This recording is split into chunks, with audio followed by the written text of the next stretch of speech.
And the Gauteng Education MEC, Matome Chiloane, is giving an update on learner placements for the 2024 online admissions.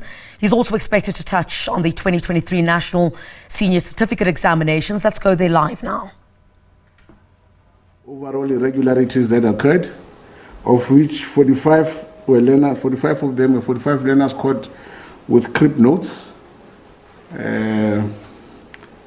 trying to copy, and then we had 5 learners who were in possession of cell phones, and then we had 1 imposter trying to write an examination on behalf of. So that shows that our invigilators were vigilant. They were able to pick up all these 45 learners. But overall, as you can see, it's a drop in the ocean compared to the number of candidates that we had writing this National Senior Certificate of 188,000. So it was just 51. So we were able to deal with them. And we had warned, because when we began this process, learners signed a pledge, 2 pledges in our province in particular. One that guides them on how to conduct themselves in the examination period, a commitment from them. And the second one is for mental health. So our learners, we need to applaud how they handled this whole process. So we did warn them about, obviously, the implications of being caught with such irregularities, such as these ones, 45 learners with crib notes. They stand to lose 2 to 3 years suspension, unable to really write the National Senior Certificate. So the marking process has begun. We had the first session of marking that began on the 16th of November. 16th of November to the 28th of November. But that was not for all, it was at specific schools. But the main one began on the 3rd of December, and we're looking to conclude on the 20th across different 25 marking centers across the province. I will not mention them here for security purposes, as you know. So there's currently that process being taking place, and we've got a big number, 10,541 personnel appointed to deal with the whole process of marking and monitoring.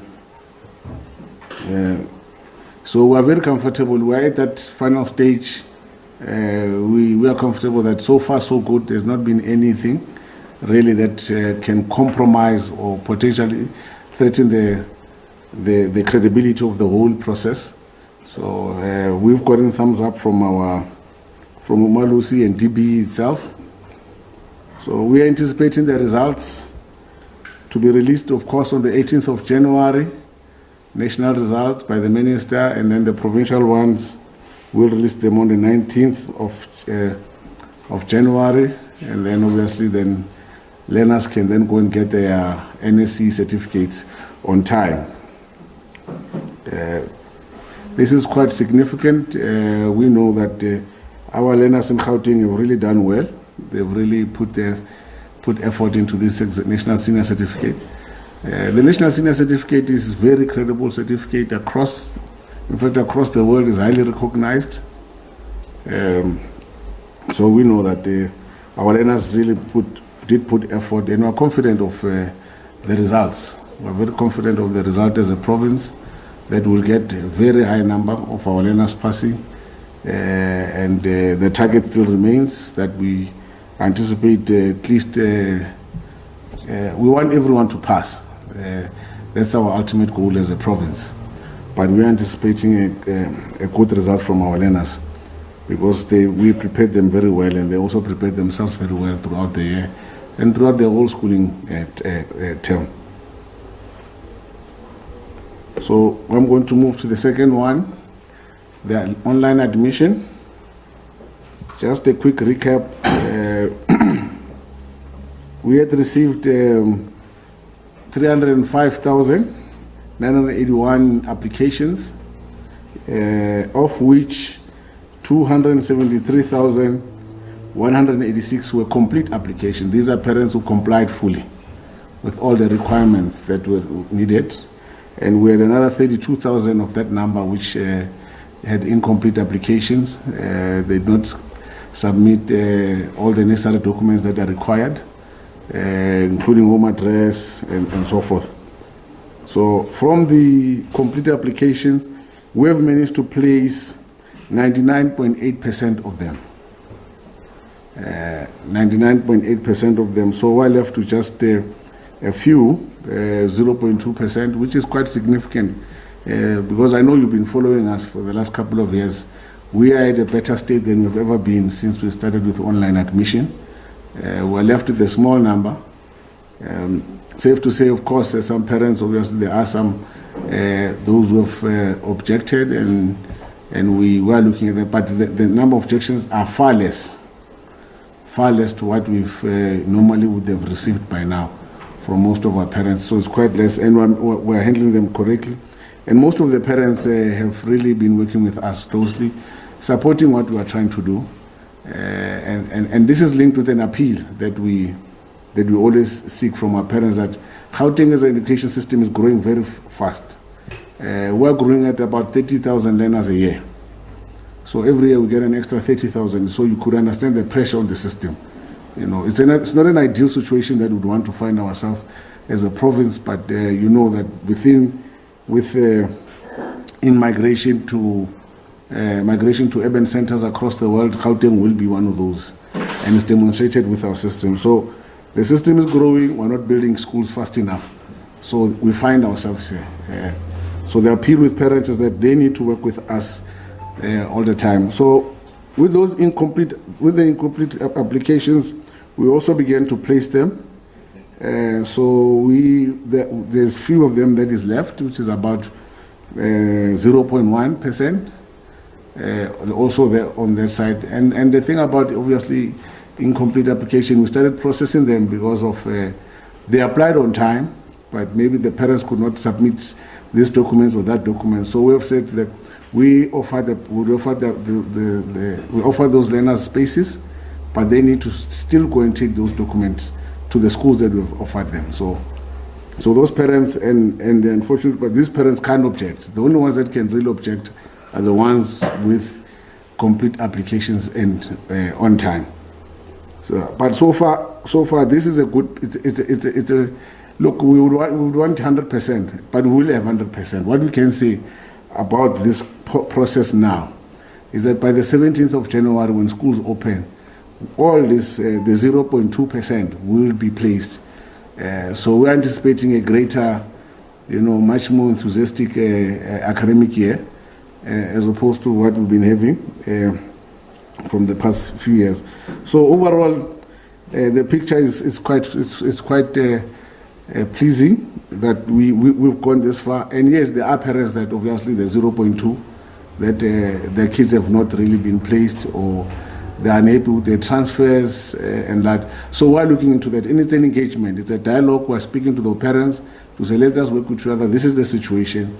This is the current modeling interventions that we've put in place to make sure that your children are placed in school. So we will open up for late applications. This is for, and the late application process will begin on the 18th of December until the 31st of January. These parents are parents who didn't apply at all. And you know that obviously people get jobs into Gauteng, and they come to Gauteng for greater opportunities, better opportunities. And if you check the last stats report, statistics report spoke about how Gauteng economy is growing faster than all other provinces, including Western Cape and KZN combined, the economic growth of the province. So obviously more opportunities, people then will come in. But these parents, we are just going to show them where are the schools. They don't have a luxury of saying, I want this one. We are going to tell them this is where the space is.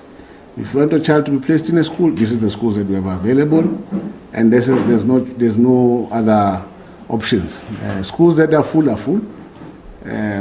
So that is the issue about late application. So we will open it up from the 18th of December until the 31st of January. So on objections and appeals, we are working closely with parents, and as I've said earlier that the appeals are not as many. All right, they are not as many. I think as the MEC that have really got to my desk are not more than 100 so far, because they've been before because they started at the level of district and then they move up. Those that have really gotten to me are so less, because at the level of district they've been able to handle these appeals and objections very well, and parents have been able to work with the districts in that regard, so which is quite pleasing. I used to deal with thousands of them. Now it's significantly less, but I'm anticipating, of course, there might be more later on. But so far, the processes, they've been managed very well at the level between the districts and the head office before it even gets to myself as the MEC. Now, with this, the final outcome of the appeal is the MEC. So my decision, and which will be very well thought out, is the final outcome. So parents need to know that as long as it gets to the MEC's decision is final. There's no other recourse beyond that. So in terms of capacity and intervention, we've begun rolling out mobiles in our schools. We've built satellite schools. We're busy with satellite schools. Some at advanced stage, such as the satellite school in Teresa Park. In Tshwane West, we were moving quite well there for both primary and high school. And we also got satellite schools across the province, and we are speaking to a couple of private schools that have been closed due to COVID. There's quite a number of schools that closed down during COVID, private schools. We're speaking to those ones to see how we can find each other with regard. So there's quite a number of them, interventions that we're putting in place to ensure that we increase our capacity over time. The short term, medium term, and long term. But in the short term, we've provided mobiles in schools that needed capacity, and there are spaces. What I was saying to some parents that you don't want a school full of mobiles alone. It becomes not a school anymore. You know, a school is a development center, and you don't develop academically alone. You need to develop socially. You know, you need to develop physically in terms of sports, extramural. We, as parents, are always complaining that sports is no longer there, or is no longer as amplified in our school. So we want schools to have that aspect of. So even when we supply those extra classes, we do look at that aspect, because it's very important. As much as we will learn in class, you need you need sports as well, extra mural activities that need to take place. So we are focusing there as well. We are focusing there. So we tell them that it's a balance. And so, but however, our schools have responded very positively in terms of increasing classroom capacity, accepting our mobiles, and also we've also given them schools funding for building extra classrooms, 1,174 self-built. Some schools have managed to build. They're still building in the process, and that is also forms part of the commitment. Remember, it's a classroom. It should not be. It's not something that should take you. I tell them it shouldn't take you. It's just one classroom. 1 month you can build a classroom, literally, if you've got the right contractor with the right material. So we anticipate that during this process they should be able to build enough classroom capacity. So we've given schools to build an additional 1,174 classrooms through ourselves. No, 1,745 is a correct number. 1,745 additional classrooms. So this you can understand the significant capacity improvement that we'll be getting across. So our schools have received, so they're willing to. They're going to start building this school, and that's in around about 606 schools. So it's quite advanced. You will see, parents will see, as they begin their new academic year, there will be areas that will be cordoned off in those schools, building additional classrooms. And this funding includes, amongst others, to have furniture, and also to be compliant for e-learning, because because as Gauteng province, we're still busy with our rolling out of our smart schools. So these are some of the schools that are able to accommodate capacity pressures that we have created are there, and that includes our satellite schools, private schools that we are speaking to, and those that we have, and some of them are even our schools. So we will share this data with yourselves. So in the new year, we will always begin with a positive note. So on the 17th of January, we'll be at Maibuye. Maibuye will be ready. Contrary to what is being peddled out there, IOL took a picture of rubble. You go to rubble. I mean, we're cleaning. It's a construction site. There will be rubble. You take a picture of rubble and say, "This is what is happening in Maibuye." It's rubble, of course. I mean, we're building. So I hope they come that day, the journalists, and want to take a proper picture of learners in a classroom with an educator sitting on a desk with their material, their books. So we'll be in Maibuye. Maibuye will be open, including Gauteng Secondary in Tshwane as well. We're done with that school, and Bram Fisher as well. We'll be done with that school. And obviously, there are also much more. There are also schools that we'll be doing a lot of major renovations that will be done with them. But obviously, there are too many to mention. I will not be mentioning them now here. But these are the key ones, including Maibuye. Maibuye is the one that I know it's been contentious a lot in the media. So on school safeties, because you know that we firstly here we want to appeal to our community members that really school is a social, it's a property of society in the main. We can't sit and watch somebody break a school, break into a school, steal a desk, break in a school, take whatever they can take to try to sell. It's not right. We are appealing to our communities that protect our schools, because this is your future. Every society has ability to advance or not. It's depending on the quality of their schools. So if infrastructure is forever destroyed by our own community members, and you want the community to advance, how are we going to advance? Because those infrastructure that is supposed to support the development is being destroyed. So we have got a comprehensive school safety program to protect our schools, but all of it will not really be very impactful. We have put out, we've got quite a comprehensive one, but it will not be impactful if the community is not on board. That includes whistleblowers, that includes those who guide our community, that includes just being able to, from time to time as a parent, or as community member, just looking at the school, is our school right? If you see something is not right, or you see someone, get in contact with the relevant police authorities. Help us, help us. Let's protect the schools.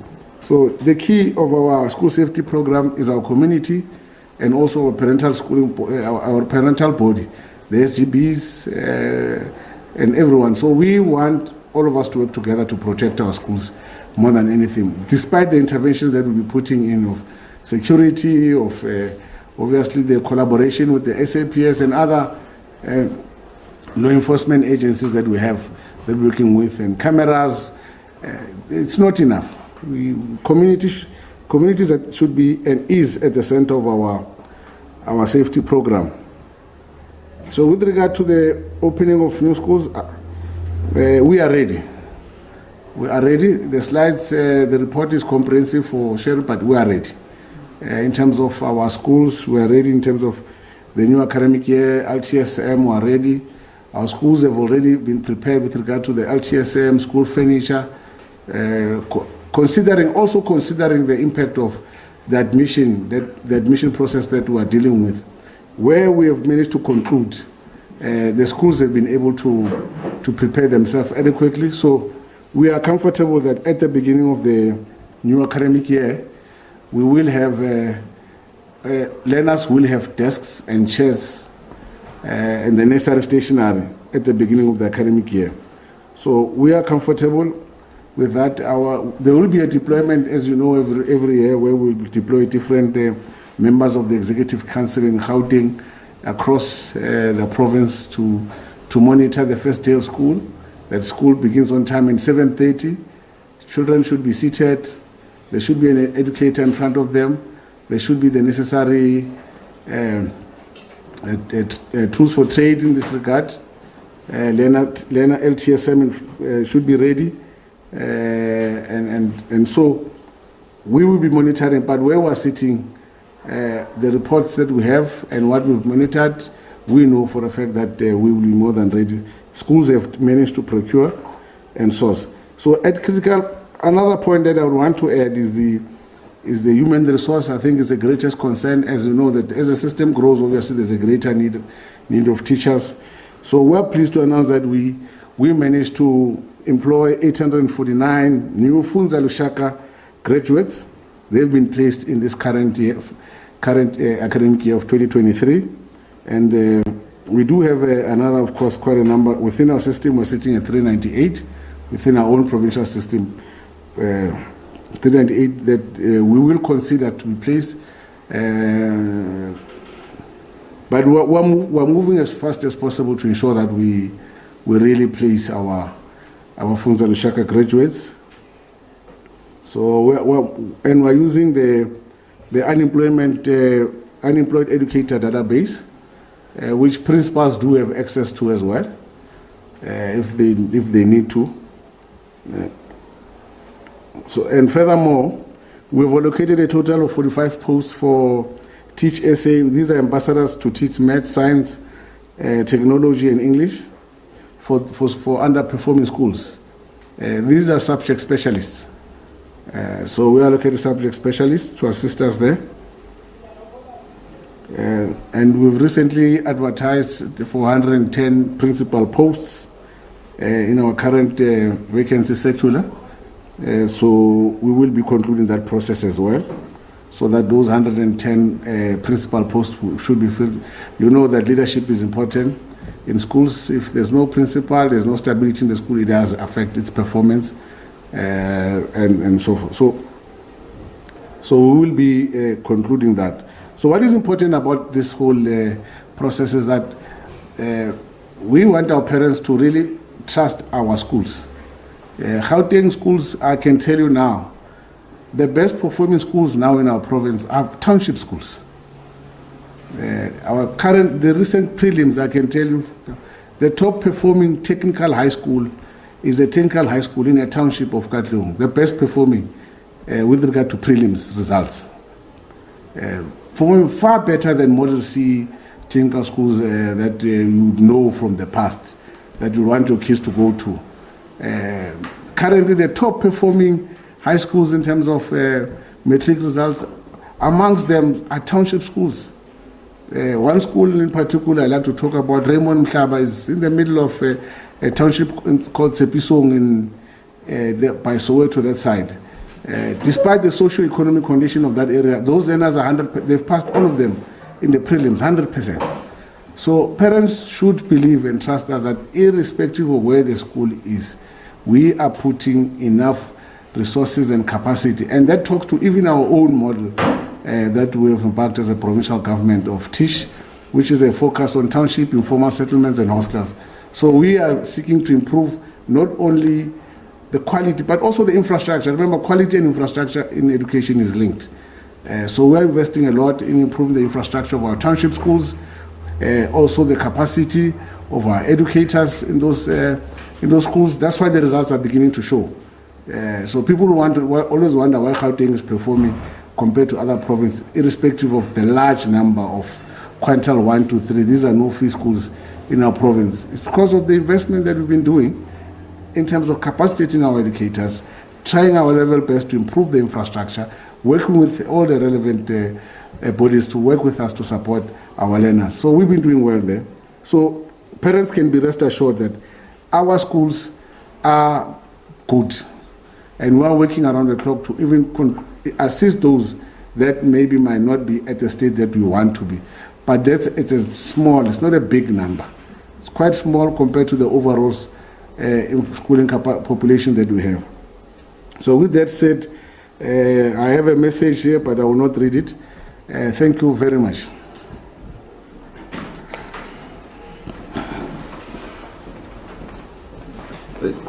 The MEC is used to legislature. They normally say, consider it read. We'll share the statement with you. Now, let's take questions.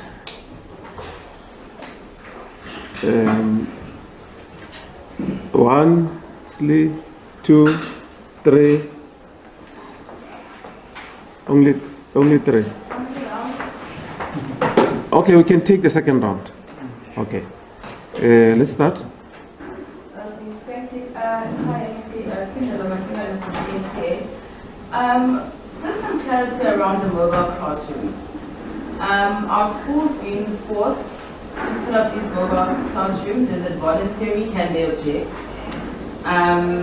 Also, do you have enough teachers for the rollout of these mobile classrooms? I'll start there. Okay, Fence. SABC News. MEC, I'd like to establish whether will this be a recurring issue. I had to mention that annually there's about 30,000 new entrants to the Gauteng schooling backup. Are you not able to prepare beforehand, before the start of the academic year, with time, so that they are not being placed? Hi, MC Zola, Chiloane from Newsroom Africa. You spoke about the issue of capacity and how you are managing that as a department. And I do believe that one of the reasons is schools that are incomplete. And mine being one of them. And you also mentioned that by 2024, it will be finished. Newsroom Africa visited my uni not so long ago and spoke to a contractor who really assured us that by January it will be complete. But now the issue here is that that school has been a white elephant for years, and there's been a number of schools that have been in that state. How are you addressing that as a department to avoid, because I mean it's clear that there's an issue of capacity in most schools, hence there are mobile classes. I mean we even saw the conditions of where children are currently being sheltered at Chiloane, those who are waiting for the new school to be completed. Okay, we'll come back. MEC? Thank you. The HOD will answer one. Let me just get to this one.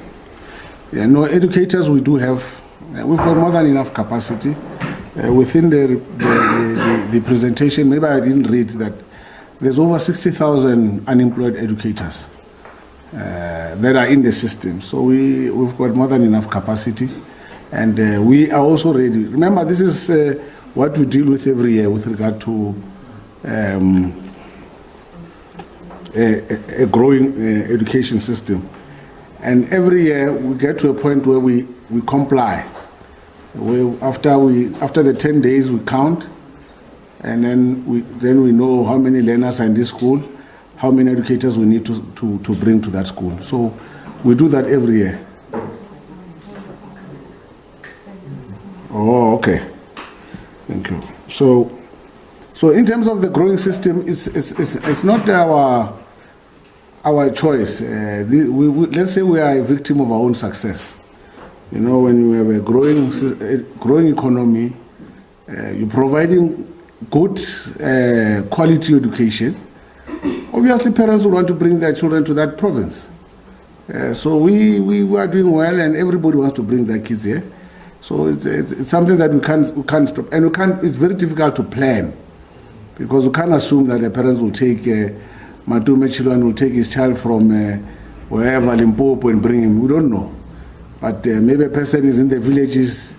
I don't want to I farm Joni. So we can't plan there.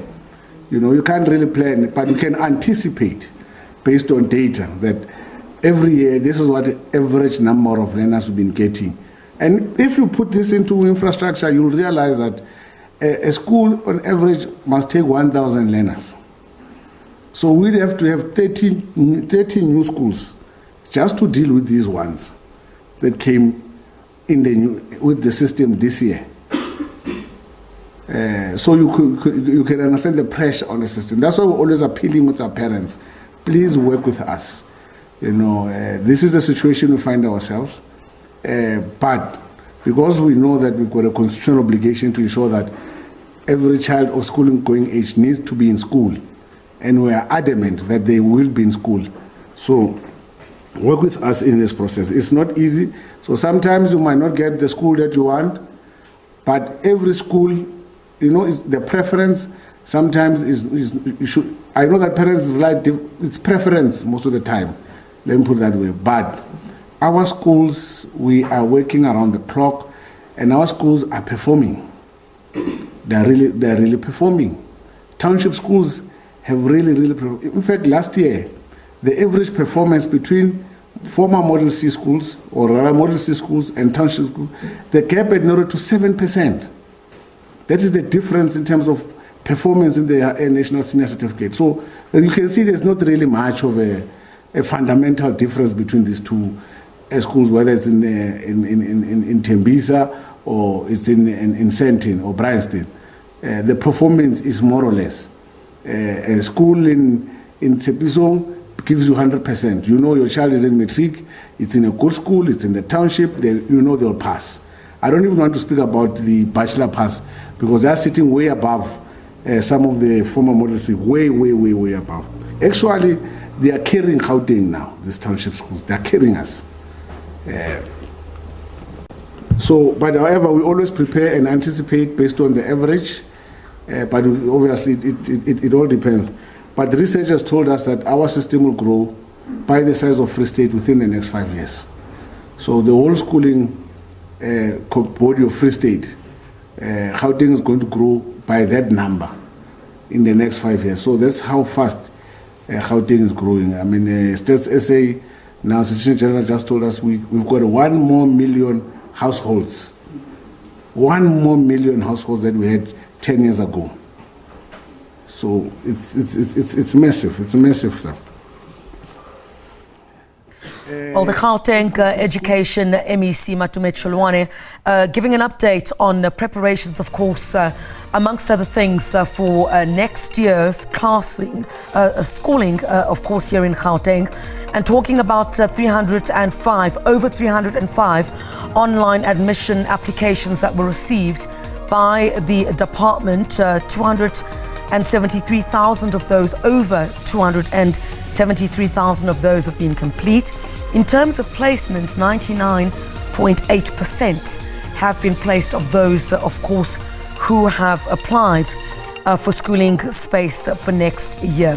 So also 1,745 classrooms that have also been added. We've often heard over the past couple of years, parents complaining about not finding space for their children. But so far, online admissions over 305,000, and 99.8% of the applications that were made there, the children have been placed in preparation for the schooling year next year.